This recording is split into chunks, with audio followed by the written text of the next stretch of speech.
गरीब साध साध सब नेक हैं, आप अपनी ठोरी। जो सतलोक ले जावेंगे वो साधु कोई और।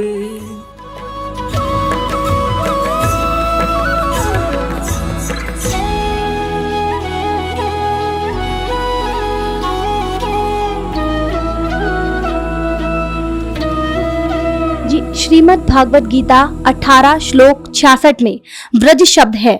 इसका अर्थ जाना, प्रस्थान करना है, परंतु सर्व अनुवाद कर्ताओं ने व्रज का अर्थ आना किया है। कृपया इसे स्पष्ट करें। ऐसा है, ब्रज घतौ धातु है, तो ब्रज घतौ धातु के इसमें आता है गति अर्थक है। ये गति के 4 अर्थ होते हैं, गति गमन, गति ज्ञान, गति मोक्ष, गति प्राप्ति। तो यहाँ पर जो गत्यर्थक ब्रज धातु है उसके लोट लकार के मध्यम पुरुष के एक वचन में ब्रज बनता है। तो ब्रज का अर्थ है अवगच्छ, अर्थात मुझको जान। नैनम अविदितो देवो भुनक्ति। ये सिद्धांत है कि जब तक परमात्मा को नहीं जान लेता तब तक परमात्मा उसकी रक्षा नहीं कर सकता। इसलिए तुम उस परमात्मा को जानो। आप जी पुराणों को भी सत्य मानते हैं? मानते हैं। उत्तम और अनुत्तम में क्या अंतर है? उत्तम कहते हैं जो श्रेष्ठ हो, और अनुत्तम उसको कहते हैं जिससे श्रेष्ठ कोई ना हो। गीता अध्याय 7 श्लोक 18 में गीता बोलने वाला भगवान अपनी साधना को अनुत्तम क्यों कह रहे हैं? इसलिए कह रहे हैं कि उनकी साधना वेद प्रतिपाद्य है, तो वेद के अनुसार साधना करना सर्वश्रेष्ठ है, उससे श्रेष्ठ कोई नहीं। हमने सुना है ब्रह्मा जी रजगुण, विष्णु जी सद्गुण और शिव जी तम गुण हैं। क्या आप इससे सहमत हैं? ऐसा है कि एक ही परमात्मा है। ये 3 गुणों के अनुसार रजोगुण को लेकर ब्रह्मा बन जाते हैं, सतगुण को लेकर विष्णु बन जाते हैं, और संहार के लिए तमोगुण लेकर शिव बन जाते हैं।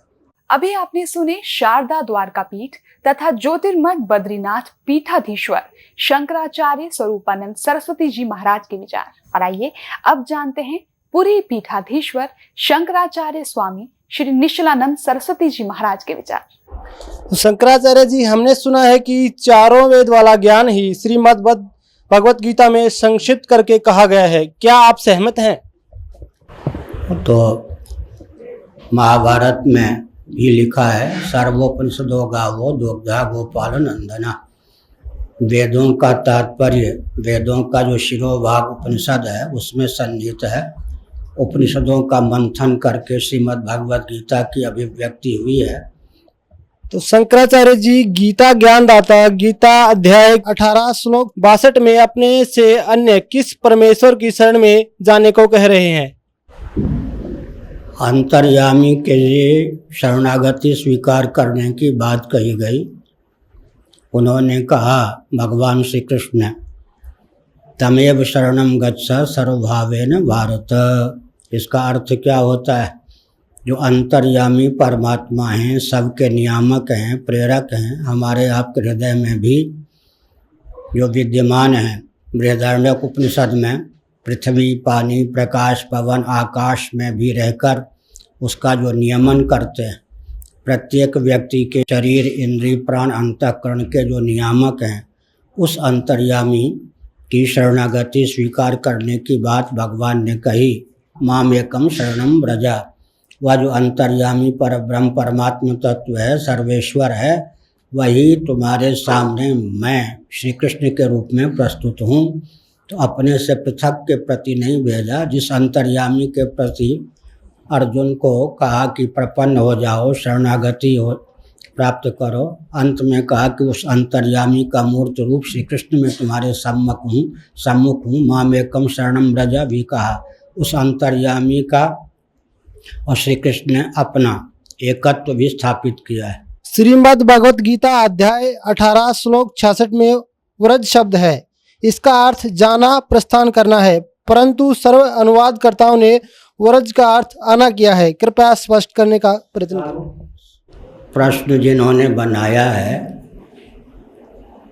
उन्होंने अपने स्तर से बताया कि सभी अनुवाद करने वालों ने ज्ञान के अतिरिक्त अर्थ किया है। ऐसी बात नहीं है। ब्रज का अर्थ अवगच्छ निश्चिन्ह भी होता है, जैसा कि प्रश्नकर्ता ने बताया। तो भगवत पाद शंकराचार्य जैसे मनीषियों ने, धर्म सम्राट स्वामी करपात्री जी महान भाव जैसे मनीषियों ने उसका अर्थ यही किया है कि जैसे जल तरंग अपने को जल रूप समझ ले, घटाकाश अपने आप को महाकाश रूप समझ ले, और जैसे जल चंद्र अपने आप को नवचंद्र समझ ले, उसी प्रकार तुम देहेंद्रीय प्राणांतकरण के अनुरूप अपनी आत्म मान्यता का परित्याग करके ब्रह्मानुरूप अपने आप को समझो, जानो, निश्चिन्ह, अवगच्छ। यह अर्थ भी टीकाकारों ने किया है। भगवत पाद शंकराचार्य और उनके अनुगत महानुभावों ने इसी प्रकार का उपदेश किया है।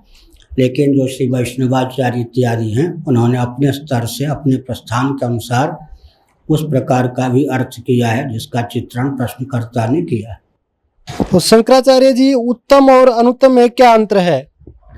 अच्छा, यह गीता में आया है अनुत्तम, मतलब जिसके समान और कोई उत्तम ना हो, उत्कर्ष, उत्कृष्ट का अर्धोत्तम।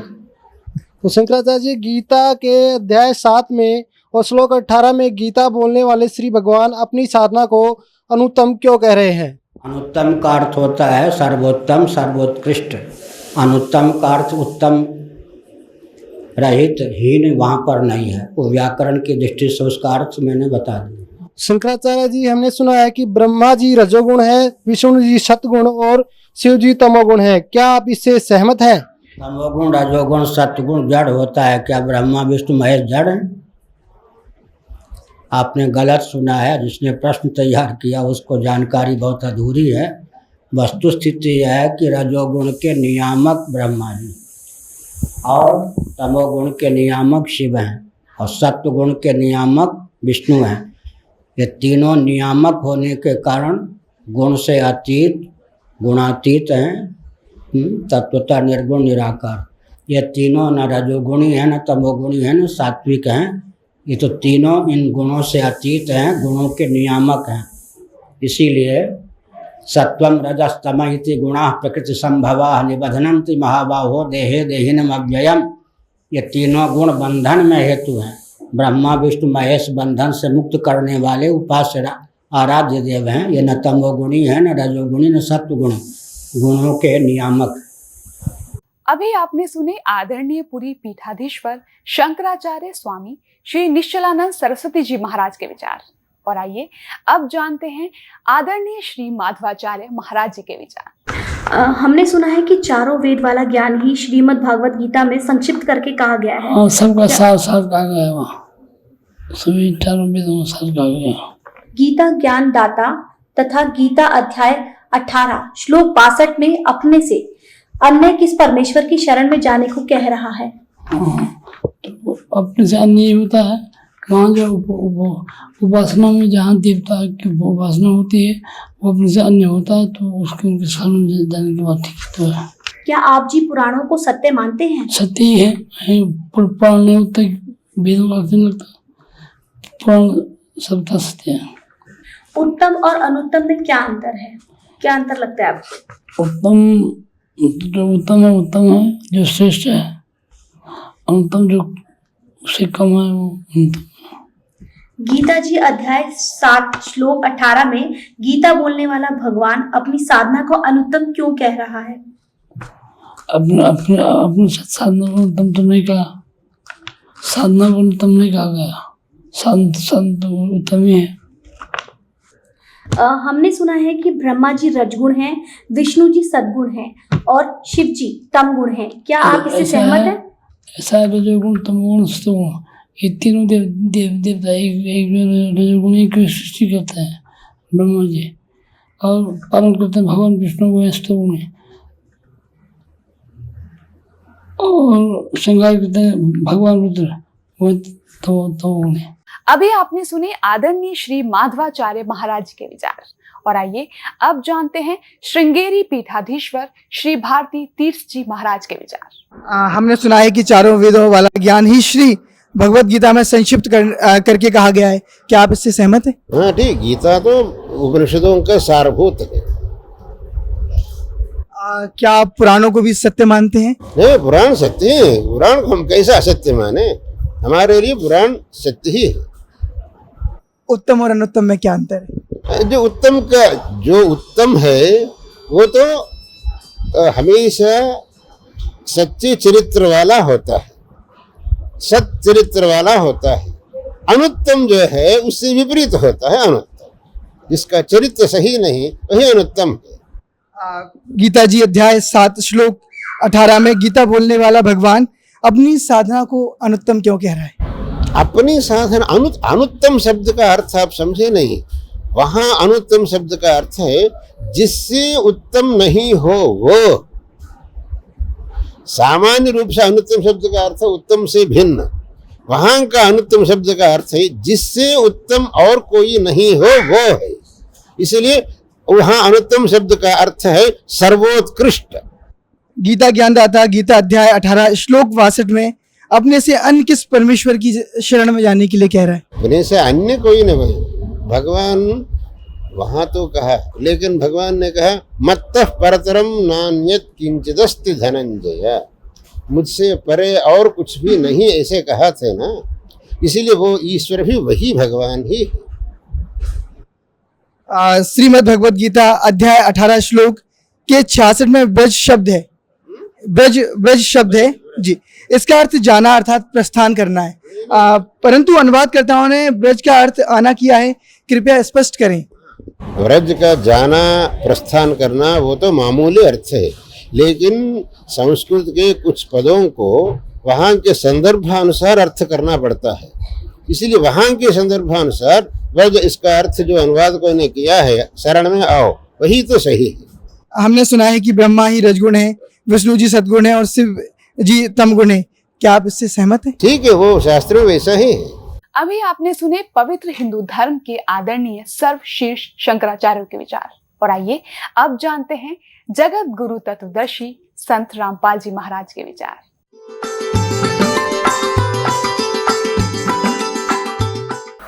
सतगुरुदेव की जय। बंदी छोड़ कबीर परमेश्वर जी की जय।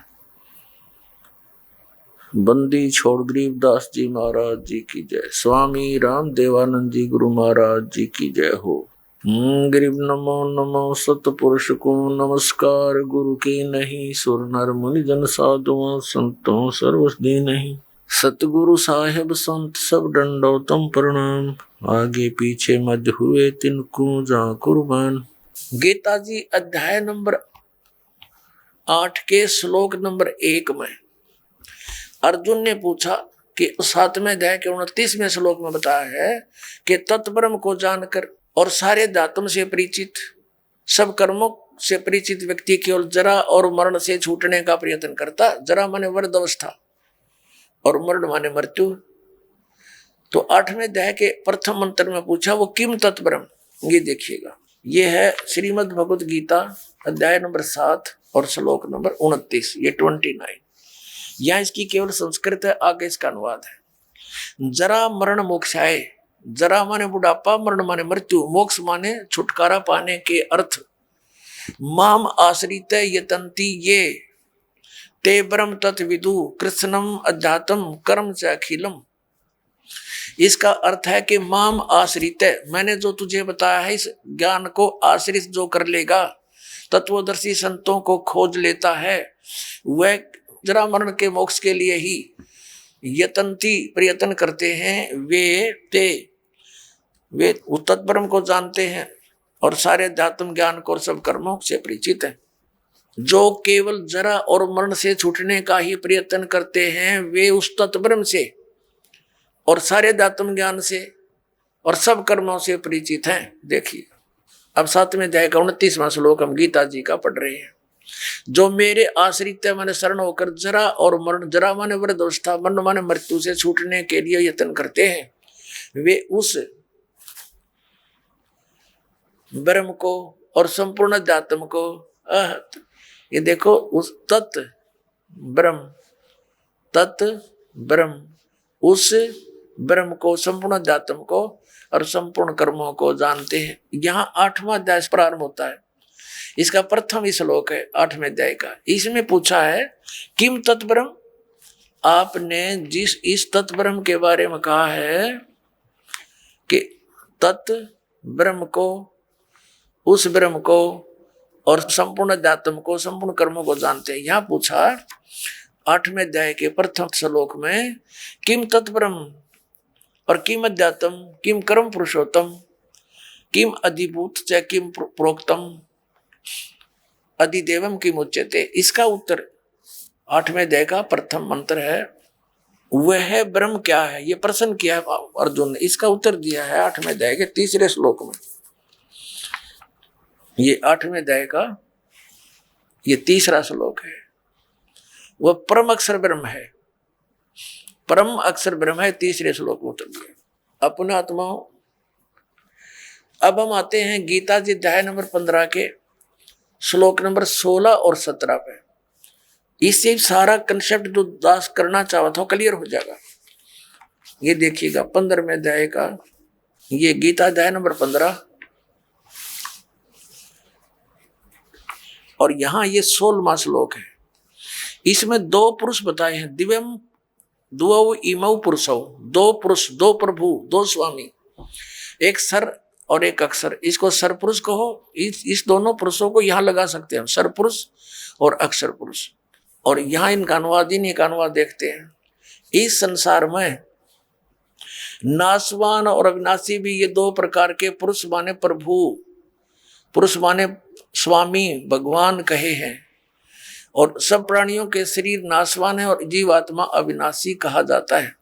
इसका भावार्थ ये है कि एक सरपुरुष तो ये ब्रह्म है, अक्षर पुरुष ये परब्रह्म है, सरपुरुष जो है ये ब्रह्म 21 ब्रह्मांड का स्वामी है और अक्षर पुरुष ये 7 संघ ब्रह्मांड का स्वामी है। ये दोनों भी और इनके अंतर्गत जितने प्राणी हैं सब नासवान है, लेकिन जीवात्मा तो किसी की भी नहीं मरती, वो तो विषय ही अलग है। अब ये स्पष्ट कर दिया, ये तो दोनों नासवान है, सरपुरुष भी और अक्षर पुरुष भी। भले ही अक्षर माने अविनाशी होता है, लेकिन इसकी बहुत ज्यादा लंबी आयु है जिस कारण से इसको अक्षर कह रहे हैं, लेकिन ये वास्तव में अविनाशी नहीं है। इसका कंसेप्ट 15वें अध्याय के 17वें श्लोक में स्पष्ट कर दिया कि उत्तम पुरुष तू अन्य और परमात्मा इति उदाहरते। देखना 15वें अध्याय का हमने 16वां पढ़ लिया, 17वां पढ़ेंगे। उत्तम पुरुष तू अन्य परमात्मा इति उदाहरते, ये लोग तरम आविश्य विवर्ती अवय ईश्वर है। उत्तम पुरुष यानी श्रेष्ठ परमात्मा तो इन दोनों से कोई अलग है। 2 पुरुष 16वें में कहे उनसे अन्य है, और जो तीनों लोकों में प्रवेश करके सबका धारण पोषण करता है। अविनाशी परमेश्वर परमात्मा इस प्रकार कहा गया है। ये उल्टा लटका हुआ संसार रूपी वृक्ष है और इसके ऊपर न जड़, नीचे को तीनों गुण रूपी शाखा है। तो जड़ से ही पूरे वृक्ष को आहार मिलता है। तीनों लोकों में प्रवेश करके सबका धारण पोषण ये मूल रूपी परमात्मा परम अक्षर ब्रह्म ही सब संसार का धारण पोषण करता है। ये संसार रूपी वृक्ष है। संसार रूपी वृक्ष की जो मूल है परम अक्षर ब्रह्म, ये देखो श्रीमद् भगवत गीता अध्याय नंबर हम 15 का और श्लोक नंबर हम ये 17वां पढ़ रहे हैं। उत्तम पुरुष है तू अन्य परमात्मा इति उदाहरत है। उत्तम पुरुष यानी श्रेष्ठ परमात्मा प्रभु तो कोई और है, इन ऊपर वाले से दोनों 16 वर्णित से अलग है और उसी को परमात्मा कहा जाता है। यह लोग तरम आविश्य विवर्ती, जो तीनों लोकों में प्रवेश करके सबका धारण पोषण करता है, वो वास्तव में अविनाशी भगवान है, वो अविनाशी परमात्मा। ये देखिए उत्तम पुरुष यानी पुरुषोत्तम सही भगवान तो कोई और ही है जो तीनों लोकों प्रवेश करके और सबका धारण पोषण करता है, वो है अविनाशी परमात्मा वास्तव में। अपनात्मा जो दास निष्कर्ष निकालना चाह रहा अब निकल रहा है। गीता जी ने स्पष्ट कर दिया कि गीता ज्ञानदाता ब्रह्म है, उसका एक ओम अक्षर है, उसकी साधना करने वाला ब्रह्मलोक में जाता है। ब्रह्मलोक में गए हुए प्राणी फिर जन्म मृत्यु में आते हैं, ये सथाई मोक्ष नहीं। अब गीता ज्ञानदाता 18वें अध्याय के 62वें श्लोक में और गीता अध्याय नंबर 15 के 1 से 4 में और 18वें अध्याय के 62 और 66 में, इन श्लोकों में ये स्पष्ट कर रहा कि उस परमेश्वर की भक्ति करनी चाहिए, उस परम अक्षर ब्रह्म की, जो 8वें अध्याय के 3रे श्लोक में जिसके विषय में कहा है, उसकी भक्ति करनी चाहिए। उसकी साधना करने से प्राणी कभी लौटकर संसार में नहीं आता, परमेश्वर के उस परम पद की प्राप्ति हो जाती है। और गीता जी अध्याय नंबर 18 के श्लोक नंबर 62 में कहा कि तू सर्वभाव से उस परमेश्वर की शरण में जा, उसकी कृपा से तू परम शांति को और सनातन परम धाम को प्राप्त होगा, यानी फिर कभी जन्म मृत्यु नहीं होगी। अपनी इसने स्पष्ट कर दी, तेरी और मेरी जन्म मृत्यु सदा बनी रहेगी। अपने आत्मा जब तक ये ग्रंथ रूबरू नहीं हो जाते तब तक हमें विश्वास नहीं होता, क्योंकि हम दूध के जले हुए और छाछ को भी फूंक मार कर पीते हैं। तो दास चाहता कि आपको इतना दृढ़ कर दूं कि आप सदग्रंथों को देखकर बिल्कुल पक्के हो जाओ और फिर त्याग दोगे उन नकली गुरुओं, आचार्यों और शंकराचार्यों को और अपना कल्याण कराओगे। अब देखिएगा, श्रीमद् भगवत गीता अध्याय नंबर 8 के श्लोक नंबर 3 में स्पष्ट हो गया कि वो परम अक्षर ब्रह्म है। श्रीमद् भगवत गीता अध्याय नंबर 15 के श्लोक नंबर 1 से 4 और 16-17 में स्पष्ट हो गया, अक्षर पुरुष उसका तना है, सरपुरुष डार है, तीनों गुण रजगुण ब्रह्मा सतगुण विष्णु तम गुण शिव जी, ये संसार रूपी वृक्ष की शाखा है। और ये भी स्पष्ट हो गया कि सबका धारण पोषण करने वाला वास्तव में विनाशी परमात्मा परम अक्षर पुरुष है, परम अक्षर ब्रह्म है। अब गीता अध्याय नंबर 8 के श्लोक नंबर 5 में और 7 में गीता ज्ञानदाता अपनी साधना के लिए कहता मेरी भक्ति कर।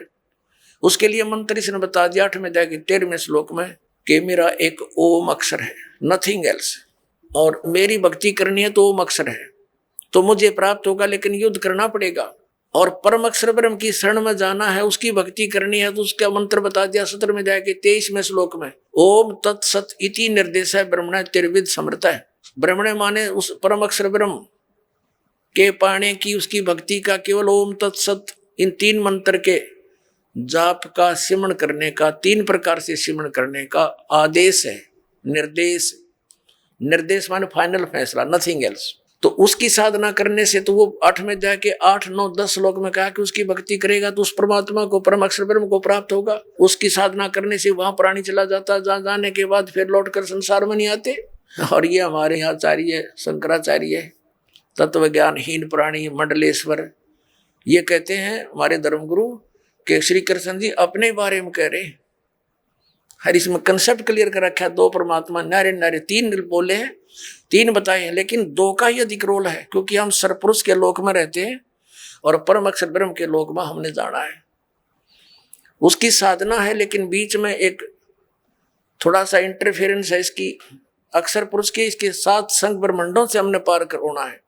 उसके लिए इसका ये ओम तो ये सीधा ही मंत्र है ब्रह्म का, तत् ये सांकेतिक है अक्षर पुरुष का, और सत भी सांकेतिक है परम अक्षर पुरुष, परम अक्षर ब्रह्म का।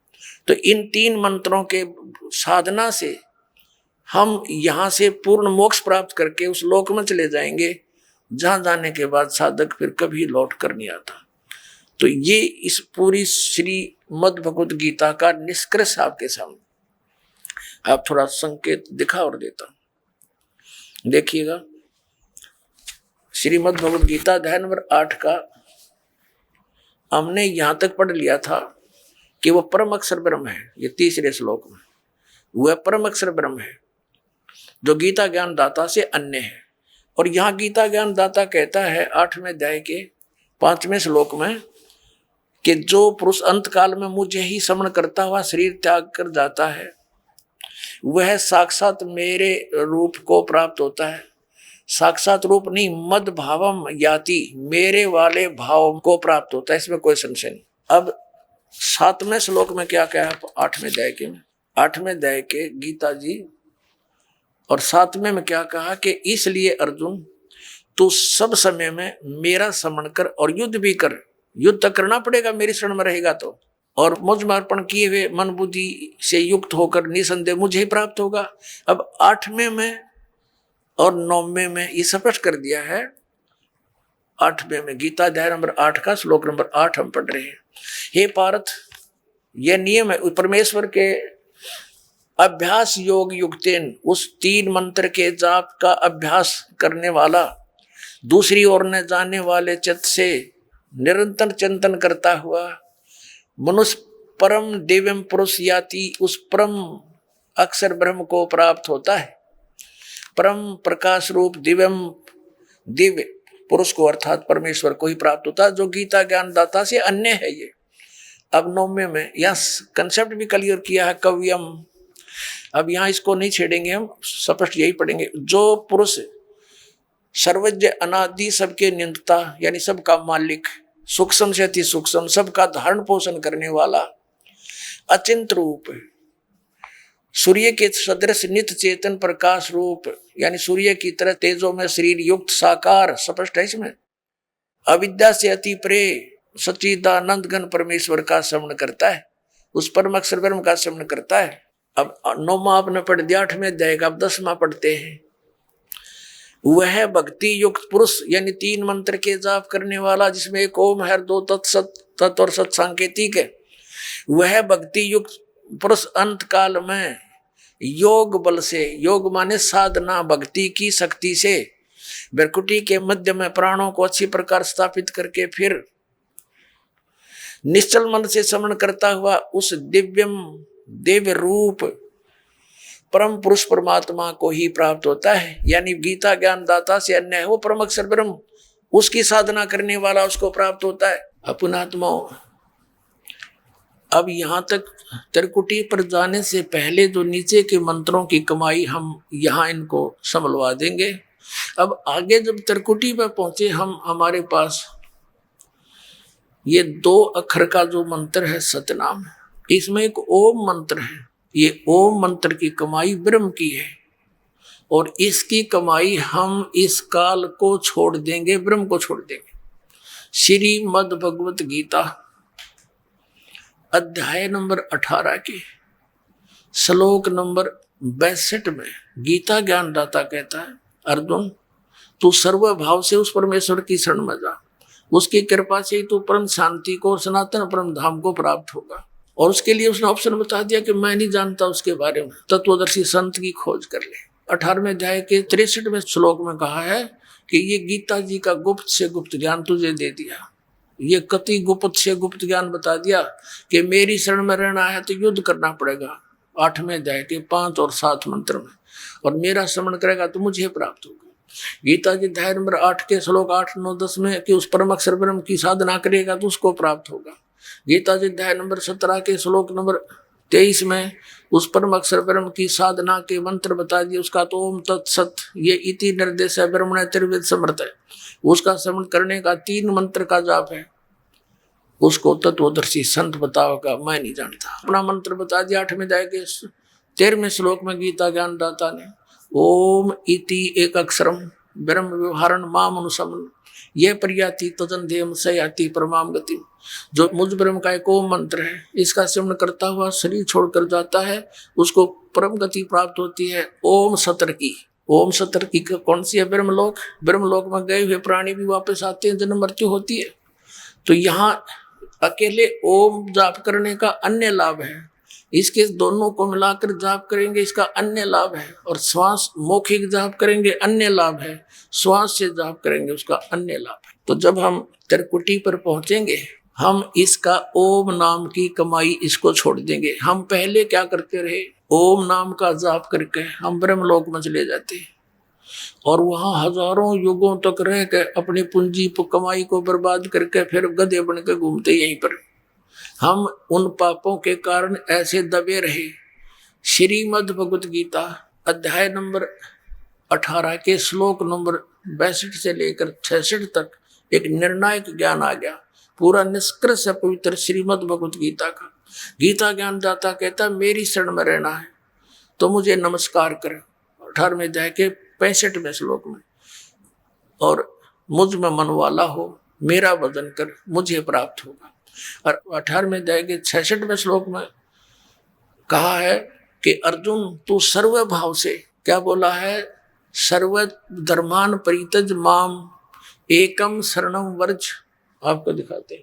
अब यहाँ पुण्यात्मा जो दास स्पष्ट करने जा रहा है कि कैसे मोक्ष होगा, ये कंपलसरी है कि कैसे मुक्ति होगी। किन किन महापुरुषों ने यह जाप किया।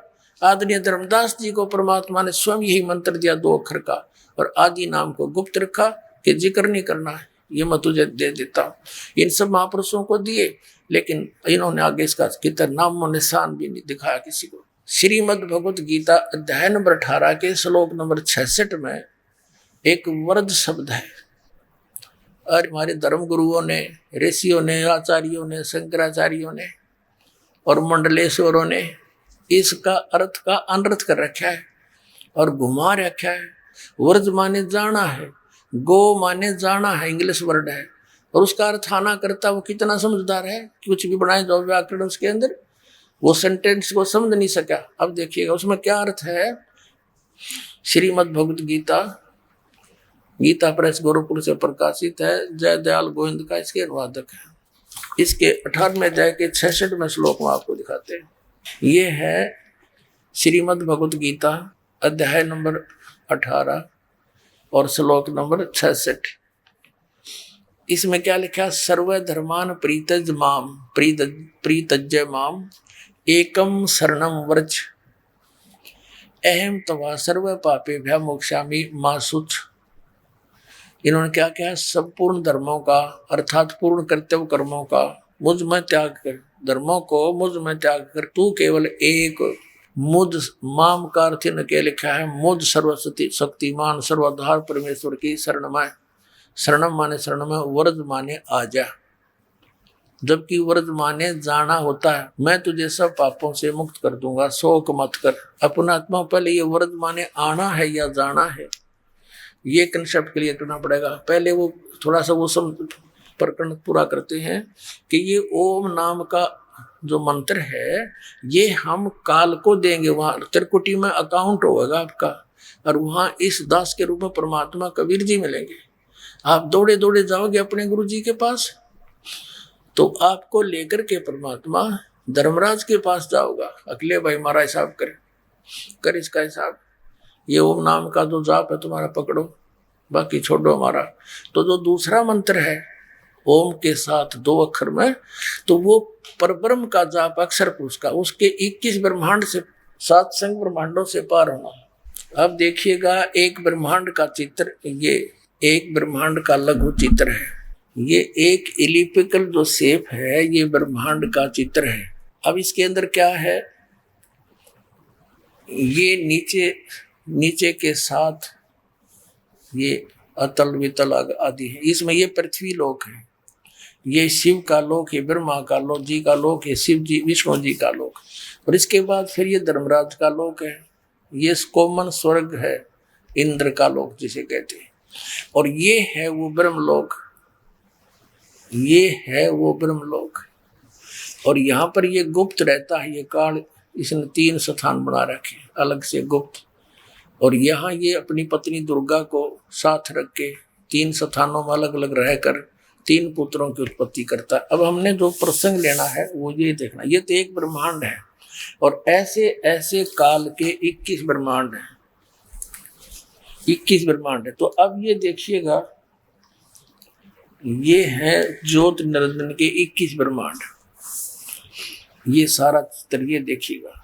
इसमें क्या करा है इसने, ये जो एक गेंद सी दिखाई देती है ये समझो यो एक ब्रह्मांड है। अब ये ब्रह्मांड है, अब इसको ऐसे ऐसे 5 ब्रह्मांडों का एक ग्रुप बना दिया इसने, एक महाब्रह्मांड कहते हैं इसको, महाब्रह्मांड है। तो ऐसे 4 महाब्रह्मांड में इसने 20 ब्रह्मांडों को रोक रखा है। ये अलग अलग अपना चक्कर काटते रहते हैं और ये स्वयं भी अलग अलग घूमते रहते हैं, इनके अंदर के लोक भी घूमते रहते हैं। तो फिर ये एक लोक ये अलग से और गुप्त है इसका। यहाँ इसने एक नकली सतलोक, नकली अलकलोक, नकली अगमलोक, नकली अकय अनामी लोक की रचना कर रखी है। और इसी प्रकार प्रत्येक ब्रह्मांड में भी इसने, ये एक ब्रह्मांड में वो तो इसके 21वां ब्रह्मांड है। ये 20 एक ब्रह्मांड में ये देखना ब्रह्मलोक में इसने महाइंद्र का द्वीप, फिर नकली सतलोक, नकली अलकलोक, नकली अगमलोक, नकली अनामी लोक की रचना करवा रखी है अपनी दुर्गा से, माया से, शक्ति से जीवों को धोखा देने के लिए। अब ये 21 ब्रह्मांड है काल के, और ये रास्ता है, ये इसमें से रास्ता है बाहर जाने का। अब देखो ये एक ब्रह्मांड है। अभी तक जो 10 द्वार बताते हैं वो 10वां द्वार जो है ये है 10वां द्वार एक ब्रह्मांड का। यानी इस अब यहाँ ये इससे पार हो जाएगा ना आदमी, जब उसका 10वां द्वार पार माना जाएगा, इससे बाहर हो जाएगा। उसके बाद फिर ये यहाँ आएगा, 10वां द्वार यहाँ पार होएगा, तो ये वो कम प्लेस है, इससे निकलकर वो यहाँ धक्के खाता रहता है इस खाली स्थान पर। इधर का चारों तरफ शून्य है। अब ये 12वां द्वार के जाकर हमारा मोक्ष होगा। अब देखना ऐसे ये कंप्लीट एक चित्र है असंग ब्रह्मांड का। अब देखना ये समझो इस ब्रह्मांड तो काल के आगे, ये 21 ब्रह्मांड काल के, ठीक है, ये वही गेंद सी, और ये 7 संख ब्रह्मांड हैं परब्रह्म के यानी अक्षर पुरुष के। ये वाले ये 7 संख ब्रह्मांड हैं उस काल के असंख्य ब्रह्मांड यानी 7 संख्य ब्रह्मांड, और ये पूरा ऑल आर कंट्रोलर है कबीर परमात्मा असंख्य ब्रह्मांड का। इन असंख्य ये ब्रह्मांड है, ये असंख्य ब्रह्मांड इनका, और साथ में 21 ब्रह्मांड इनका, 7 संख्य ब्रह्मांड इनका। ऊपर कुल का मालिक ये कबीर साहब है। ये परमात्मा इसके सबसे ऊपर तीसरे मुक्ति धाम में यहाँ विराजमान है। अब यहाँ देखिएगा जैसे एक ब्रह्मांड के अंदर ये 21 ब्रह्मांड का चित्र देखिएगा यहाँ पर। अब 10वां द्वार तो एक ब्रह्मांड में ही रह लेता है, इससे बाहर नहीं जाता, यूं एक ब्रह्मांड से में ही रह लेता है। अब परमात्मा के उस मंत्र से बाहर निकलेंगे हम। अब ये 21 ब्रह्मांड है। अब यहाँ से जैसे 11वां ये है वो 11वां द्वार, 10वां तो एक ब्रह्मांड के अंदर है, और यहाँ से निकलकर ये प्राणी ये 11वां द्वार है। अब इसको देखेंगे यहाँ आइएगा, और फिर 11वां द्वार पार करके हम इसमें 7 संख ब्रह्मांड जो इसके हैं परब्रह्म के उसमें प्रवेश कराएंगे, और फिर ये 12वां द्वार है जो सतलोक में जाकर खुलेगा। यानी इस परब्रह्म के 7 संख ब्रह्मांडों को पार करके फिर 12वां द्वार पार करके हम सतलोक में जावांगे।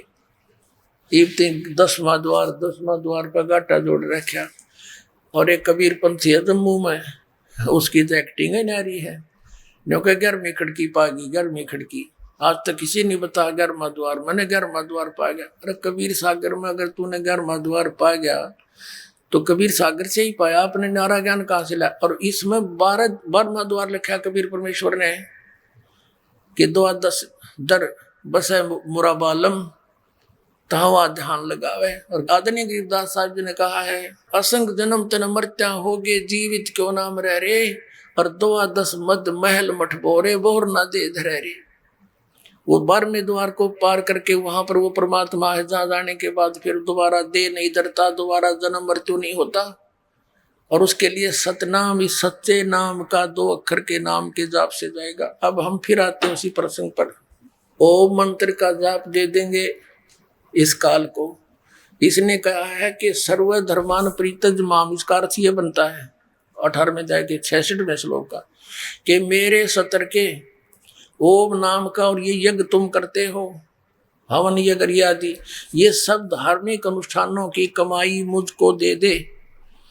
फिर तू उस सर्वशक्तिमान उस एकम जिसके बराबर दूसरा ना हो उसकी शरण में जा। और ये कहते मेरी शरण में आ। दूसरे अध्याय के 7वें श्लोक में अर्जुन कहता है कि मैं आपकी शरण में हूँ। इसकी शरण में तो पहले ही था, और मेरी वो दीप काम नहीं करती, मेरे हित में जो हो तो आप बताओ, मैं तो आपकी शरण हूँ।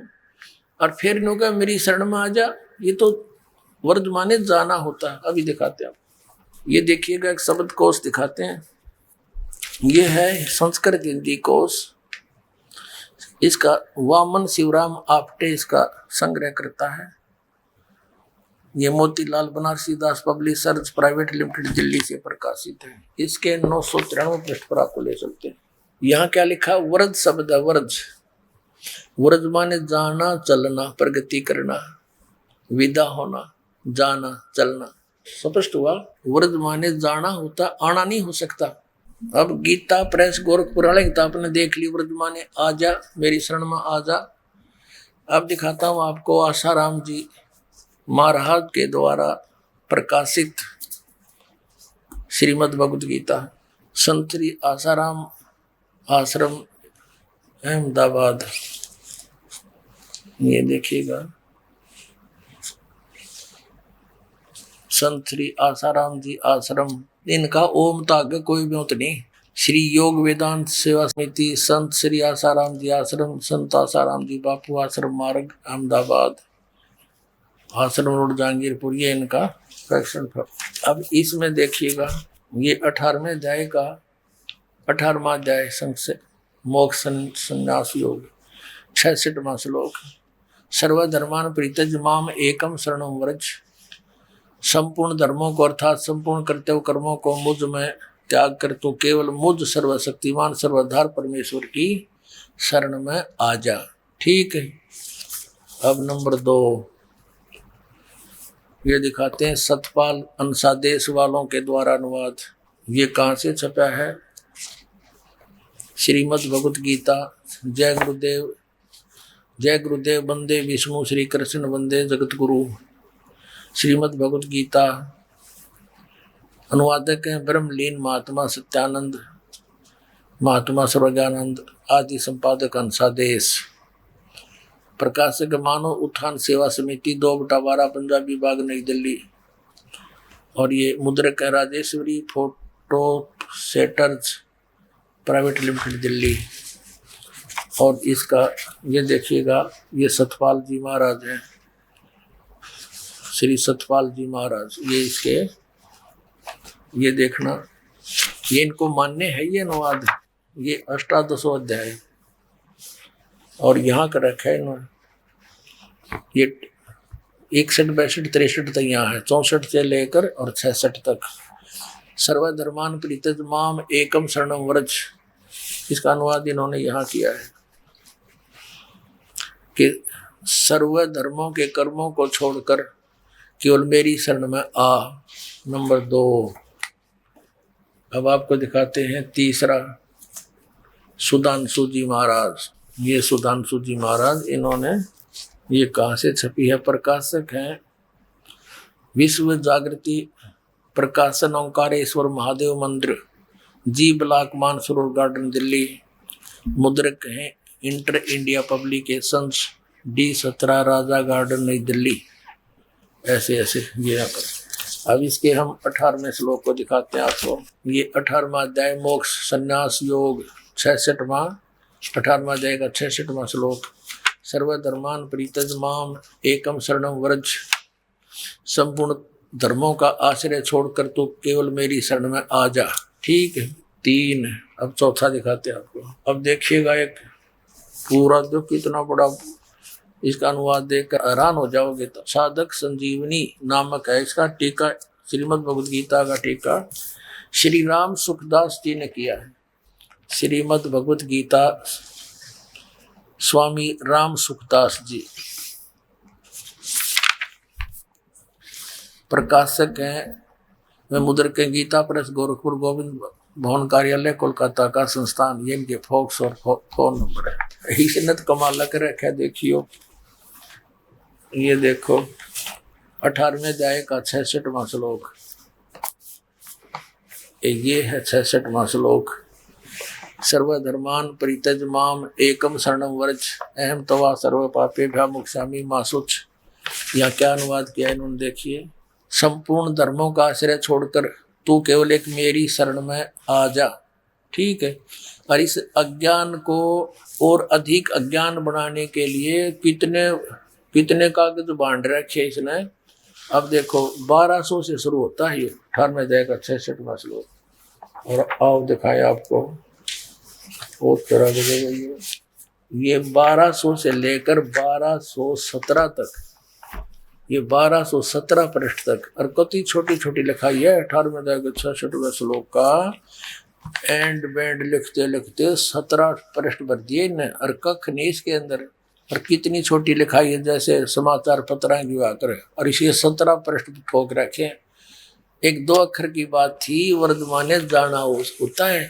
इन अज्ञानियों ने, ज्ञान तो था नहीं और हुआ बाई बकडाली इसके अंदर अज्ञान बना दिया।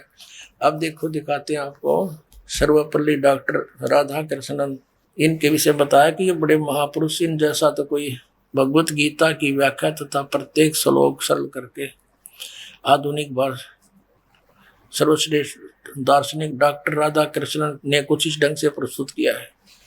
श्रीमद् भगवत गीता और हिंद पॉकेट बुक से ये छपी है। ये मुद्रक है, लेजर मुद्रक है, doctor security press private limited. इतना अब देखो इन्होंने भी क्या कर रखा है। 18वें अध्याय का 66वां श्लोक, सर्वधर्मान परित्यज माम एकम शरणम व्रज, सर्व कर्तव्यों को छोड़कर तो केवल मेरी शरण में आ जा। ठीक है जी। श्रीमद् भागवत गीता 18 श्लोक 66 में ब्रज शब्द है। इसका अर्थ जाना, प्रस्थान करना है, परंतु सर्व अनुवाद कर्ताओं ने व्रज का अर्थ आना किया है। कृपया इसे स्पष्ट करें। ऐसा है, ब्रज घतौ धातु है, तो ब्रज घतौ धातु के इसमें आता है गति अर्थक है। ये गति के 4 अर्थ होते हैं, गति गमन, गति ज्ञान, गति मोक्ष, गति प्राप्ति। तो यहाँ पर जो गत्यर्थक ब्रज धातु है उसके लोट लकार के मध्यम पुरुष के एक वचन में ब्रज बनता है। तो ब्रज का अर्थ है अवगच्छ, अर्थात मुझको जान। नैनम अविदितो देवो भुनक्ति, ये सिद्धांत है कि जब तक परमात्मा को नहीं जान लेता तब तक परमात्मा उसकी रक्षा नहीं कर सकता, इसलिए तुम उस परमात्मा को जानो। श्रीमद् भगवत गीता अध्याय 18 श्लोक 66 में व्रज शब्द है। इसका अर्थ जाना, प्रस्थान करना है, परंतु सर्व अनुवादकर्ताओं ने व्रज का अर्थ आना किया है। कृपया स्पष्ट करने का प्रयत्न करें। प्रश्न जिन्होंने बनाया है उन्होंने अपने स्तर से बताया कि सभी अनुवाद करने वालों ने ज्ञान के अतिरिक्त अर्थ किया है। ऐसी बात नहीं है। ब्रज का अर्थ अवगच्छ, निश्चिन्ह भी होता है, जैसा कि प्रश्नकर्ता ने बताया। तो भगवत पाद शंकराचार्य जैसे मनीषियों ने, धर्म सम्राट स्वामी करपात्री जी महान भाव जैसे मनीषियों ने उसका अर्थ यही किया है कि जैसे जल तरंग अपने को जल रूप समझ ले, घटाकाश अपने आप को महाकाश रूप समझ ले, और जैसे जल चंद्र अपने आप को नवचंद्र समझ ले, उसी प्रकार तुम देहेंद्रीय प्राणांतकरण के अनुरूप अपनी आत्म मान्यता का परित्याग करके ब्रह्मानुरूप अपने आप को समझो, जानो, निश्चिन्ह, अवगच्छ। यह अर्थ भी टीकाकारों ने किया है। भगवत पाद शंकराचार्य और उनके अनुगत महान भागों ने इसी प्रकार का उपदेश किया है। लेकिन जो श्री वैष्णवाचार्य इत्यादि हैं उन्होंने अपने स्तर से अपने प्रस्थान के अनुसार उस प्रकार का भी अर्थ किया है जिसका चित्रण प्रश्नकर्ता ने किया है। गीता ज्ञान दाता तथा गीता अध्याय 18 श्लोक 62 में अपने से अन्य किस परमेश्वर की शरण में जाने को कह रहा है? तो अपने से अन्य होता है वहाँ जो उपासना में जहाँ देवता की उपासना होती है वो अपने से अन्य होता है, तो उसके उनके शरण में जाने की बात ठीक तो है। श्रीमद् भगवत गीता अध्याय 18 श्लोक के 66 में ब्रज शब्द है। ब्रज शब्द है जी। इसका अर्थ जाना अर्थात प्रस्थान करना है, परंतु अनुवादकर्ताओं ने ब्रज का अर्थ आना किया है। कृपया स्पष्ट करें। व्रज का जाना, प्रस्थान करना वो तो मामूली अर्थ है, लेकिन संस्कृत के कुछ पदों को वहाँ के संदर्भानुसार अर्थ करना पड़ता है। इसलिए वहाँ के संदर्भानुसार व्रज, इसका अर्थ जो अनुवादकों ने किया है शरण में आओ, वही तो सही है। हर एक और दिखाऊंगा, आपने कति चौड़े में झूठ बोल रहे। ये देखिएगा, श्रीमद् भगवत गीता यथारूप एस्कॉन वालों की है, ये कृष्ण कृपा मूर्ति। श्रीमद् एसी भक्ति वेदांत स्वामी प्रभुपाद संस्थापक आचार्य अंतर्राष्ट्रीय कृष्ण भावनामृत संघ गीतोपनिषद यथारूप संपूर्ण अखंड संस्करण द्वारा कृष्ण कृपा श्री मूर्ति श्री श्री श्री मद एसी भक्ति वेदांत स्वामी प्रभुपाद संस्थापक आचार्य अंतर्राष्ट्रीय कृष्ण भावनामृत संघ, ये भक्ति वेदांत बुक डिपो लॉन्स एंसल London Stockholm Sydney Hong Kong Mumbai, ये यहाँ से छपती है। और देखो न के कमाल कर रखा है कति। ये है 18वां अध्याय का 66वां श्लोक, 66वां श्लोक। यह नीचे आ गया 66वां यहाँ पर।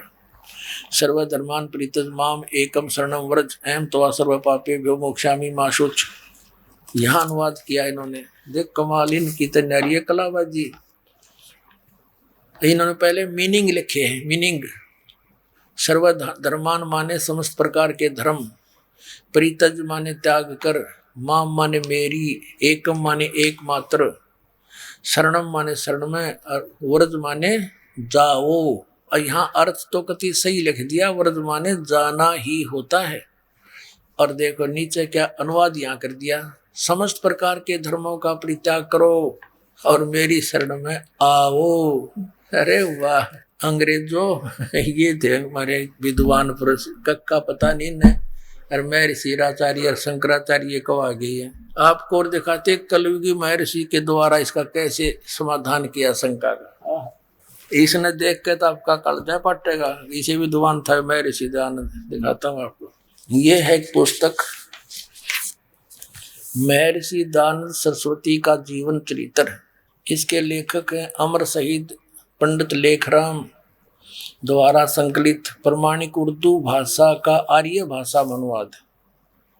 अनुवादक हैं आर्य महाउपदेशक श्री कविराज रघुनंदन सिंह निर्मल। संपादक हैं पंडित श्री हरिचंद्र विद्यालंकर। प्रकाशक हैं आर्य समाज नया बांस दिल्ली 6 स्वर्ण जयंती के उपलक्ष्य में। अब इसके 208 पृष्ठ पर ले चलते हैं आपको। ये 208 पृष्ठ है। और कौन सा प्रसंग है ये? जीवन चरित्र महर्षि स्वामी दयानंद सरस्वती, मिर्जापुर की घटनाएं हैं ये। यहाँ लिखा है, एक समय इसके पास क्या है, राम गोपाल वैश्य ने जो वेदांती था बहुत सी टीकाएं यानी अनुवाद गीता की देखी, परंतु एक श्लोक के विषय में जो उसका संदेह था वह दूर न हुआ। अंत में वह एक दिन हमको साथ लेकर, लेखक कहता, स्वामी जी यानी महर्षि दयानंद जी के पास गया और स्वामी जी से कहा कि आपसे कुछ पूछना है। उन्होंने आज्ञा दी तब यह श्लोक पूछा, सर्वधर्मान परित्यज माम एकम शरणम व्रज। स्वामी जी ने कहा, इसके बारे में देखो, ये राम गोपाल वैश्य था, कोई लाला जी वेदांती था, बुद्धिमान था। इसका ये बात खटकी कि व्रज माने जाना होता है और सब ने आना कर रखा है। तो महर्षि दयानंद का बोलबाला था, तो वहां गया, उससे पूछा, महाराज इसका अर्थ बताओ, समाधान बताओ कि व्रज माने जाना होता है, ये आना कैसे कर रखा सबने। तो चले फिर महर्षि दयानंद इसका समाधान करने। देखना, स्वामी जी ने कहा, सर्वधर्मान परित्यज माम एकम शरणम व्रज। व्रज का समाधान करने चले स्वामी दयानंद। स्वामी जी ने कहा, सकंद वादीसु परम रूपम वाचम। इस वार्तिक के वकार के अकार के आगे परे जो अकार रहा उसको तद्रूप हो गया, अर्थात वह शब्द धर्म ही रहा, परंतु वास्तव में अधर्म है। अर्थ अधर्म होगा जिससे वह बहुत प्रसन्न हुआ। देखो, अब लेखक उसकी बड़ाई कर रहे गए हैं कि उसने समाधान कर दिया। किसने? स्वामी दयानंद ने। वर्ज माने जान की बजाय आन का क्या कहता है, वार्तिक का, वकार का, अकार का है, अकार का अधर्म का अधर्म हो गया, धर्म का धर्म अधर्म ही रहा। और कहते हो बड़ा खुश होया, उसका समाधान हो गया। इसने खाक समाधान करके देखियो। स्वामी जी ने कहा, सकंदवादीसु परम रूप वाचम जो मतलब की बात थी वह तो छेड़ी नहीं और सिकलियम शुरू कर दी।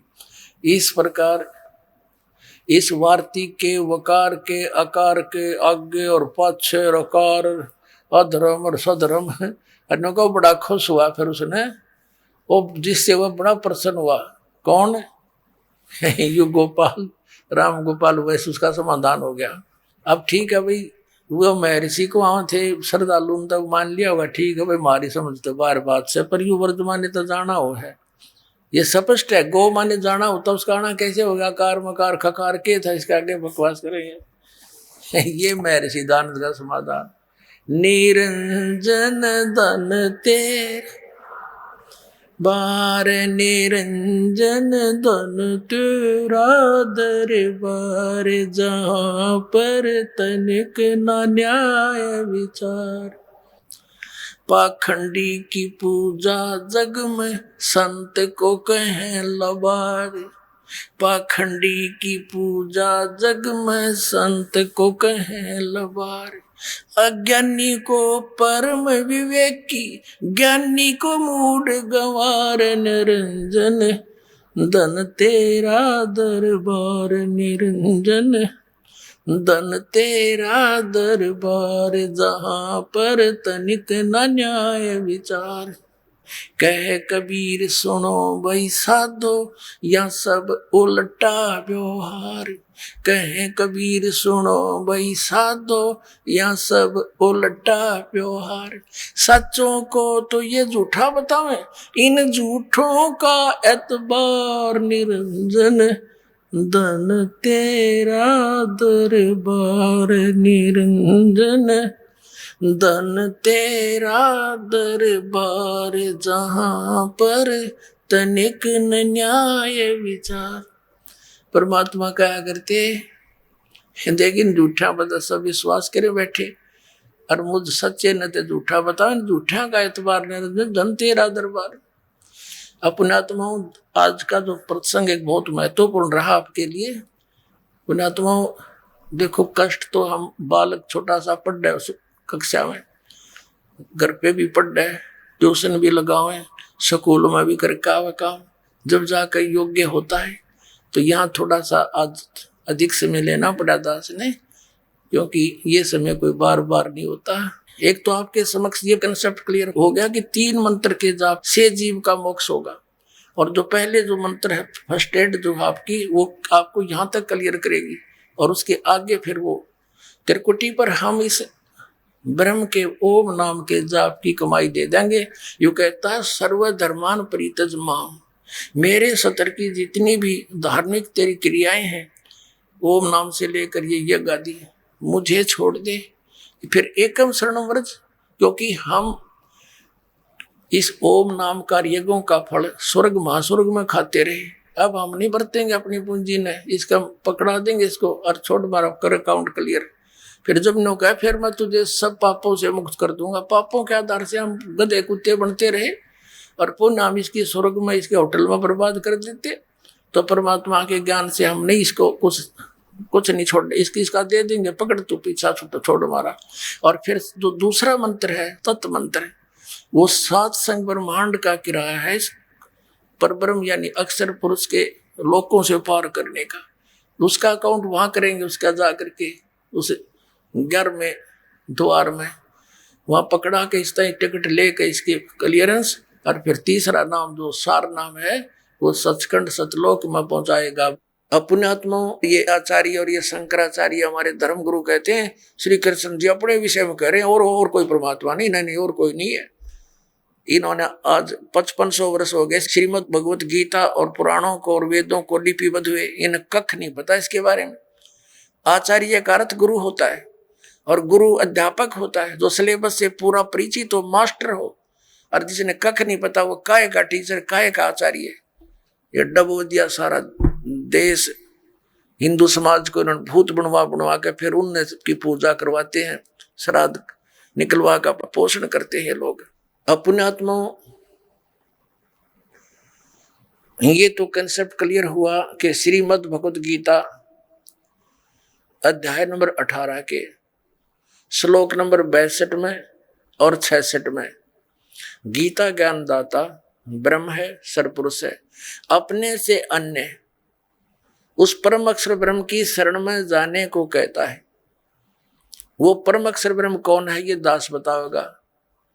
वो कबीर साहब है। वो काशी के अंदर धाणक रूप में, जुल्हे रूप में आया था, जिसको एक कवि कह करके हमने उनका इतिहास बंद कर रखा था। ये परम अक्षर ब्रह्म है। उन्होंने 600 वर्ष पहले वो ज्ञान दिया था जो आज हमारे सदग्रंथों में विद्यमान है। और ये हमारे आचार्य और शंकराचार्य श्री शंकर जी, श्री विष्णु जी को अजन्मा, अजरो अमर, इनके कोई माता पिता नहीं बताते। और पुराणों के अंदर इनके इतिहास में लिखा कि इनके माता पिता हैं, इनकी जन्म मृत्यु होती है, और इनको ये भगवान बताते हैं। शिव पुराण के अंदर लिखा कि तुम ब्रह्मा और विष्णु, तुम भगवान नहीं हो, तुमने अपने आप को भगवान मान लिया। अब पुणात्माओं, प्रसंग ये चला था कि हमारे धर्म गुरु शंकराचार्य आचार्यों और सतयुग से लेकर आज तक इन ब्राह्मणों यानी मैं ऋषियों को ज्ञान नहीं। इनको ये भगवान बताते हैं, विष्णु और शंकर जी को और ब्रह्मा जी को, और इनको ये भगवान बताते हैं, ये मालिक बताते हैं, और ये भगवान नहीं है, ये प्रमाण है पुराण में। अभी कंसेप्ट क्लियर करते। ये है पवित्र शिव महापुराण। पुण्यात्माओं, एक समय श्री ब्रह्मा जी और विष्णु जी का आपस में युद्ध हो गया। किस बात पर युद्ध हो गया कि ब्रह्मा जी कहते हैं विष्णु जी को कि मैं तेरा पिता हूँ, तेरा जनक हूँ। विष्णु जी कहते हैं मैं तेरा पिता हूँ, मैं तेरा जनक हूँ। इस प्रकार दोनों का युद्ध हो गया। इनके दोनों के युद्ध को समाप्त कराने के लिए ऊपर से इनके पिता ने, इस ब्रह्म ने, सरपुरुष ने, इनके बीच में एक सतम खड़ा कर दिया, लिंग, बहुत बड़ा पिलर तेजों में। इन्होंने लड़ना तो छोड़ दिया, उसका और छोर खोजने लगे। फिर यहाँ पर ये प्रकट हो गया शिव जी का रूप धारण करके। ये ऐसे छल करता है, इसने प्रतिज्ञा कर रखी है कि मैं अपने वास्तविक काल रूप में कभी किसी के सामने प्रकट नहीं होऊंगा। इसका काल रूप कौन सा है? गीता जी अध्याय नंबर 11 के श्लोक नंबर 47-48 में ये कहता है कि अर्जुन देख, ये है मेरा काल रूप, विराट रूप, और इसकी प्राप्ति ना वेदों वर्णित विधि से, ना जप से, ना तप से, ना यज्ञ से, किसी प्रकार से नहीं हो सकती। ये तो मैं अपना अनुग्रह करके तेरे ऊपर कृपा की है, तेरे से पहले इसको किसी ने नहीं देखा था, ना आगे कोई देख सकता। गीता जी अध्याय नंबर 7 के श्लोक नंबर 24-25 में ये कहता है कि ये मूर्ख जन समुदाय मुझ अव्यक्तम व्यक्तिम अपना मनन्ते, मुझ अव्यक्त को मैं अपने योग माया से छुपा रहता हूँ। ये मूर्ख जन समुदाय मुझे व्यक्ति रूप में आया हुआ कृष्ण मान रहे होंगे। I am not Krishna. तो वो छुपा रहता है, छल क्या करता है, कभी विष्णु रूप का धारण करके किसी को दर्शन दे देता है, ऋषि को, साधक को, तो वो विष्णु जी की महिमा गाता है कि आप ही सर्वशक्तिमान हो, मैंने समाधि काल में आपके दर्शन हुए, आप छुपाए हो अपने आप को। ऐसे ही कोई साधक साधना कर रहा है ब्रह्म की, तो उसको ब्रह्मा के रूप में दर्शन दे देता है। वो कहता है ब्रह्मा जी, ये ब्रह्मा जी सर्वशक्तिमान है, ये छुपाए बैठे अपने आप को, और किसी को शंकर भगवान के रूप में दर्शन दे देते हैं।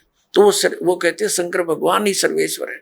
तो इस प्रकार ये भ्रम फैला रखा था इस काल भगवान ने, और इसी के आधार से श्री ब्रह्मा जी, श्री विष्णु जी को भ्रम हो गया कि मैं पालन करने वाला, ब्रह्मा जी का मैं उत्पत्ति करने वाला। विष्णु जी को ये था कि तू मेरी नाभि कमल से उत्पन्न हुआ। ब्रह्मा जी कहते हैं मैं सारी सृष्टि का उत्पन्न करने वाला हूँ, मैं प्रजापिता हूँ। इन दोनों का युद्ध हो गया।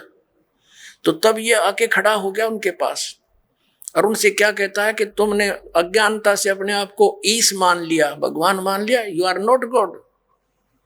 ये दिखाता हूं आपको, ये देखिएगा श्री शिव महापुराण हिंदी टीका सहित भाग 1। ये श्री शिव महापुराण, इसके कौन है लेखक? विद्यावृद्धि पंडित ज्वाला प्रसाद जी मिश्र कृत हिंदी टीका सहित, खेमरा श्री कृष्ण दास प्रकाशन मुंबई। ये शिव महापुराण है। इसके हम विद्वेश्वर संहिता पर पहुंचते हैं। ये विद्वेश्वर संहिता 17 पृष्ठ नहीं, पहले हम आते 11 पृष्ठ पे।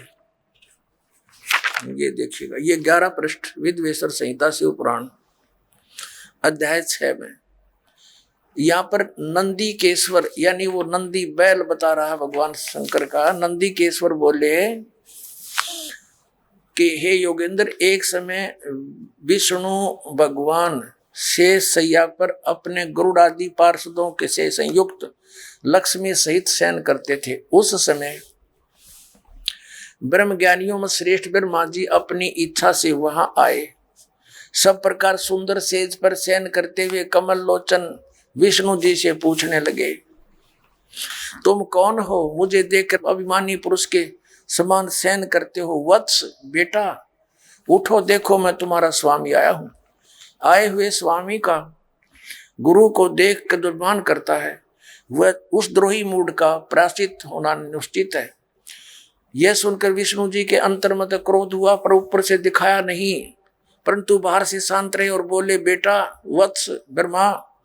विष्णु जी बोले ब्रह्मा जी को, वत्स बेटा तुम्हारा मंगल हो, बैठो इस आसन पर विराजो। इस समय तुम्हारे नेत्र कुटिल और मुख वक्र क्यों हो रहा है? ब्रह्मा जी बोले, हे वत्स विष्णु, तुमको समय के प्रभाव से अभिमान है। हे पुत्र, मैं तुम्हारा रक्षक और जगत का पिता मैं हूं। विष्णु जी बोले, यह तो सब जगत मुझ में सतीत है, तुम चोर के समान किस प्रकार अपना कहते हो? तुम मेरी नाभि कमल से उत्पन्न हुए हो, इससे तुम मेरे पुत्र हो। इनका लठ बाज गया, ये गणी ना पढ़ावे आगाते। इनका आपस में लट्ठम लट्ठा हो गए, देवता फूल बरसाने लग गए, अक्षाबास मरो कटके। ये हमारे देवताओं के लक्षण देखिए। ये हम अब 11वां पृष्ठ पढ़ रहे हैं, अभी यहाँ नीचे आ गए हैं। यहाँ देखो विद्वेश्वर संहिता का, मैं श्रेष्ठ हूँ, मैं स्वामी हूँ, ऐसा कहकर एक दूसरे को मारने की इच्छा से युद्ध करने में उत्सुक हुए। संपूर्ण देवता विमान में बैठकर उस महा अद्भुत युद्ध को देखने चले आए और आकाश में उनका ऊपर फूल बरसाने लगे। हमारे देवताओं, ये हमारे देवता, दो भाइयों का झगड़ा हो जा तो सभ्य व्यक्ति उनका बीच बचावा करा कर कहीं लड़के ना मर जा। अरे ये देवता फूल बरसावा, मरो लड़के हैं, हो जाओ खत्म है तेरा गजब। इन इतिहासों को पढ़ते थे हम। अब ये काल आ गया, इनके बीच में सतम डाल दिया इनके पिता ने, पिल्लर तेजों में बहुत इसके और छोर को खोजने लगे। इन कुछ नहीं पाया, ब्रह्मा ने झूठ बोल दिया। ये कथा आप सुनते रहते हो। इनके बीच में आ गया और फिर इनको क्या हिदायत देता है कि तुम भगवान नहीं हो, तुमने अपने आप को भगवान मान लिया। ये देखिएगा शिव पुराण 17 पृष्ठ पर हम आ गए, विद्वेश्वर संहिता भाग 1 का अध्याय 9। अब यहाँ निंदिकेश्वर फिर बोले कि इस प्रकार जब वो दोनों नरम हो गए, भगवान ने नरम हुए ब्रह्मा विष्णु पर अनुग्रह करके क्या बताया, उन दोनों की अज्ञानता और वैर को दूर करने के अर्थ दोनों से कहा कि मेरे सकल और निष्कल भेद से 2 रूप है, परंतु और ईश्वर नहीं। इस कारण से दोनों उनके 2 रूप नहीं हो सकते। पहला सतम रूप है और पीछे मूर्तिमान रूप धारण किया। इसमें ब्रह्म निष्कल और इस रूप गुण सगुण, मेरे दोनों रूप से दूसरे के किसी के नहीं। अब इनसे क्या कहा, इस कारण से तुम दोनों को अथवा दूसरों को ईश तव की प्राप्ति नहीं हो सकती। तुमने ब्रह्मा और विष्णु ने अज्ञानता से अपने को ईश माना, भगवान मान लिया। ये बड़ा ही अद्भुत हुआ, ये बड़ा गलत हो गया। उसको दूर करने को ही मैं रण स्थान में आया। अब तुम अपना अभिमान त्याग कर मुझ ईश्वर में अपनी बुद्धि लगाओ। मेरे प्रसाद से लोक में सब अर्थ प्रकाश होते हैं। अब ये क्या कहता है कि मैं जगत का वर्धक होने से मैं ब्रह्म हूं। आप आगे दिखाता हूं आपको, प्रश्न नंबर 18 पर देखिएगा। पहले ये देखेंगे अध्याय नंबर 10 का, और यहां हम आ जाते हैं। हे पुत्रो, ब्रह्मा और विष्णु को कह रहा है, इनका पिता ये ब्रह्म, काल रूपी ब्रह्म सरपुरुष। हे पुत्रो, यह कृत आपने तब से प्राप्त किया है जिसको सृष्टि की उत्पत्ति और प्रलय पालन कहता है। विष्णु और ब्रह्मा जी को इनका पिता ये काल कह रहा है कि कृत आपने तब से प्राप्त किए हैं जो कि सृष्टि की उत्पत्ति और पालन कहता है, जो मैंने प्रसन्न होकर तुम्हें दिए हैं। दिया। इसी प्रकार दूसरे 2 कृत रुद्र और महेश को प्रदान किए, परंतु अनुग्रह कृत कोई भी पाने को समर्थ नहीं है। अब इसमें दास तो कहना चाहा था कि 2 तो ये ब्रह्मा विष्णु हो गए और रुद्र और शिव ये 2 नारे हो गए, ये 4 हो गए, और 5वां ये बोल रहा है, ये 5वां जो बोल रहा है ये इनका पिता है, ये सरपुरुष है, और वहां ये शिव रूप में खड़ा हो गया इनके पास आके। ये ऐसे ही धोखे से काम करता है, अपनी वास्तविकता से परिचित नहीं होने देता। ब्रह्मा और विष्णु ने शंकर भगवान भगवान मान लिया। अब आगे देखना ये क्या कहता है, ये काल जो इन चारों को संबोधित कर रहा है वो कहता है कि मेरा ओंकार मंत्र है। ये अब हम 19 पृष्ठ पर आ गए, 18 पढ़ लिया। विद्वेश्वर संहिता अध्याय 10 ही चल रहा है। यहां देखना, इस कारण उस ज्ञान की सिद्धि के निमित्त ओंकार नामक मंत्र जप करो, अभिमान को दूर करने वाला है, सोई निज मंत्र उपदेश करते हैं। यह ओंकार मेरे मुख से उत्पन्न होने से मेरे ही रूप का बोधक है, महामंगल करने वाला है। यह वाचक है, मैं वाच्य हूं। यह मंत्र मेरा आत्मा है, उसके स्मरण से मेरा स्मरण होता है। उत्तर के मुख से अकार, पश्चिम के मुख से उकार, दक्षिण के मुख से मकार, पूर्व के मुख से बिंदु, मध्य के मुख से नाद उत्पन्न हुआ। इस प्रकार 5 प्रकार से ये निर्गत हुआ। वह सब एक होकर ओम ऐसा एक अक्षर हो जाता है। अब कहने का भाव ये है कि ये ओम एक अक्षर इस ब्रह्मा विष्णु महेश के पिता का है। ये हो गया स्पष्ट। अब हम आते हैं पुनः देवी पुराण पर। अब इससे क्या सिद्ध हो गया कि ब्रह्मा विष्णु रुद्र और ये महेश ये भगवान नहीं है। इनका पिता खुद कह रहा है कि यू आर नॉट गॉड। अरे हमारे आचार्य शंकराचार्य हिंदू धर्म के धर्मगुरु यही नहीं को भगवान बता के हमें मूर्ख बना रहे। आज तक इनका कख नहीं पता था, इनको वेदों गीता और पुराणों का। बताओ पुण्यात्माओं, इनने हमारे भोलेपन का नाजायज फायदा उठाया। इन नकली गुरुओं ने बैठा दिया, पूरा मानव समाज भूत बनवा दिया, फिर उनकी पूजा करवाते हैं। श्राद्ध निकालो, पिंड भरवाओ। अब जो साधना दास बताएगा उसमें ना तो कोई भूत बने, फिर कोई क्रिया की जरूरत नहीं उनकी। प्रसंग ये चला था कि सतयुग से लेकर आज तक इन ब्राह्मणों यानी मैं ऋषियों को ज्ञान नहीं।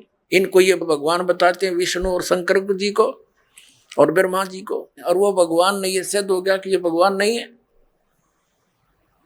और इनको ये भगवान बताते रहे, ईश बताते रहे। अब सतयुग के ब्राह्मणों ने ज्ञान नहीं। बताओ, सतयुग से लेकर आज तक ब्राह्मणों ने ज्ञान नहीं वेदों का। अब देखिएगा, श्रीमद् देवी भागवत गीता प्रेस ग्रुप से प्रकाशित, संपादक हनुमान प्रसाद पोदार चिमनलाल गोस्वामी। ये गीता प्रेस गोरखपुर से प्रकाशित है। इसके हम 414 पृष्ठ पर आते हैं। ये 414 पृष्ठ है श्री संक्षिप्त देवी भागवत और छठा स्कंद। अब यहां से पढ़ेंगे। जन्मेजय ने पूछा, महाभाग किस युग में कैसा धर्म का स्वरूप है, इस संपूर्ण विषय को विशेष रूप से बताने की कृपा कीजिए। व्यास जी बोले, राजन, यह निश्चय कि सतयुग में ब्राह्मण वेद के पूर्ण विद्वान थे। उनके द्वारा निरंतर भगवती जगदम्बा की आराधना होती थी। भगवती का दर्शन करने के लिए उनका मन सदा ललायित रहता था। प्रत्येक गांव में शक्ति यानी दुर्गा का मंदिर का उद्घाटन हो, ये इस विषय की उनके मन में बड़ी उत्सुकता थी। बता, ये सतयुग के ब्राह्मण खाक विद्वान थे। कहते हैं व्यास जी का ज्ञान देख लो कि सतयुग के ब्राह्मण वेद के पूर्ण विद्वान थे और दुर्गा की भक्ति करते थे। अरे तेरा फूटे बाग हमारे, इसे आचार्य हमारे। अब दुर्गा तो कहती है कि वेद उस ब्रह्म की पूजा करो, ओम नाम है, नथिंग एल्स, और सब बातें त्याग दो। तो क्या ये सतयुग से लेकर आज तक ये ब्राह्मण लोग वेदों और गीता और पुराणों से परिचित थे? इन्होंने अपना भी भक्ति नाश किया, अपना जीवन नष्ट किया, और साथ में यजमानों को भी ले डूबे। ये अब ये तो सतयुग के ब्राह्मणों के विषय में। अब कलयुग के ब्राह्मणों की जानकारी जो वर्तमान के शंकराचार्य और आचार्य तकरीबन, ये ब्राह्मण ही है, ब्राह्मण वर्ण के। अब यहाँ देखो वही छठा अध्याय चल रहा है, पृष्ठ 414 पर हम यहाँ पढ़ रहे थे अभी, ये हमने पढ़ लिया। अब यहाँ आ गया, व्यास जी कह रहे हैं कि धर्म की यही स्थिति त्रेता में रही परंतु कुछ ह्रास हो गया। सतयुग की जो स्थिति थी वो द्वापर में विशेष रूप से कम होगी। राजन, उन प्राचीन युगों में सतयुग त्रेता द्वापर में जो राक्षस समझे जाते थे वे कलयुग में ब्राह्मण माने जाते हैं। ओए होए, क्योंकि अब के ब्राह्मण प्राय पाखंड करने में तत्पर रहते हैं, दूसरों को ठगना, झूठ बोलना और वैदिक धर्म कर्म से अलग रहना कलयुगी ब्राह्मणों का स्वाभाविक गुण बन गया है। पुण्यात्माओं, अब ये इतिहास है हमारे हिंदू धर्म के धर्म गुरुओं का, इनके द्वारा दिए गए स्पिरिचुअल नॉलेज का। इन आचार्य और शंकराचार्य और हमारे धर्म गुरुओं को कख नहीं पता था हमारे सदग्रंथ क्या बताते हैं, और ये के लोक वेद सुनाया करते थे। ये क्या कहते हैं कि जीव ही ब्रह्म है, अयम आत्मा ब्रह्म, ये आत्मा ही परमात्मा है। और फिर दूसरी तरफ कहते हैं श्री कृष्ण की, श्री विष्णु जी की और श्री शंकर भगवान की पूजा करनी चाहिए। बताओ, और उधर देवी की पूजा करते हैं और इनको भगवान बताते हैं। इनके विषय में लिखा है, स्पष्ट है कि ये भगवान है ही नहीं जिनको ये भगवान बनाकर हमें पूजवाया करते थे। तो पुण्यात्माओं, ये सौभाग्य आपका कि परमात्मा ने आपको शिक्षित किया, इस दास को अध्यात्म ज्ञान युक्त किया। अब देखना पूरे विश्व में यह ज्ञान जाएगा और सब मानव का कल्याण हो जाएगा। बोलो सतगुरुदेव।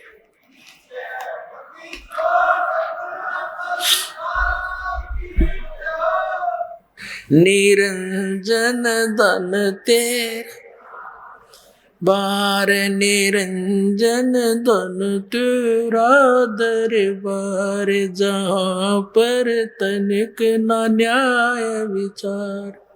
कह कबीर सुनो भाई साधो, या सब उल्टा व्यवहार। कह कबीर सुनो भाई साधो, या सब उल्टा व्यवहार। सच्चों को तो ये झूठा बतावे, इन झूठों का एतबार। निरंजन धन तेरा दरबार, निरंजन धन तेरा दरबार, जहाँ पर तनिक न न्याय विचार। परमात्मा कहा करते, लेकिन झूठा बता सब विश्वास करे बैठे, और मुझ सच्चे न ते झूठा बताओ, झूठा का एतबार निरंजन धन तेरा दरबार।